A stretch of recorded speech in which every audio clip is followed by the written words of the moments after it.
নির্বাচনের ঠিক আগ মুহূর্তে বড় পরিবর্তন এনে শেরপুর ৩ শ্রীবর্দী জিনাইগাতি আসনের সংসদ নির্বাচন স্থগিত করা হয়েছে। জামায়াতে ইসলামের বৈধ প্রার্থী নুরুজ্জামান বাদলের আকস্মিক মৃত্যুর পর গণপ্রতিনিধিত্ব আদেশ আরপিও অনুযায়ী এই সিদ্ধান্ত নেওয়া হয়, যা স্থানীয় রাজনীতি ও ভোটারদের মধ্যে নতুন করে আলোচনার জন্ম দিয়েছে। বুধবার ৪ ফেব্রুয়ারি নির্বাচন কমিশন সচিবালয়ের সিনিয়র সচিব আখতার আহমেদ বিষয়টি নিশ্চিত করেন।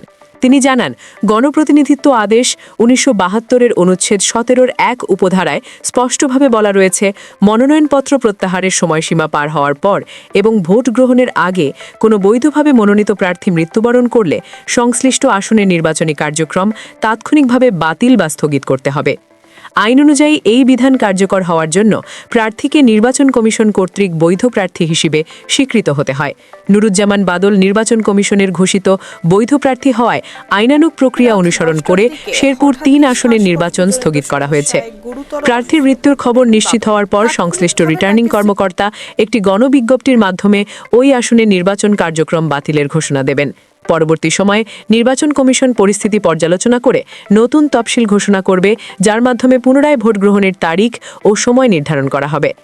এই আকস্মিক সিদ্ধান্তে শেরপুর ৩ আসনের রাজনৈতিক অঙ্গনে নানা জল্পনা কল্পনার সৃষ্টি হয়েছে।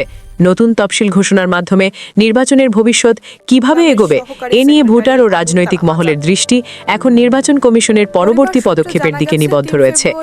আপনি দেখছিলেন এনএলবি নিউজ। সাথে থাকার জন্য ধন্যবাদ। পরবর্তী আপডেট জানতে এখনই সাবস্ক্রাইব করুন আমাদের চ্যানেল। ধন্যবাদ।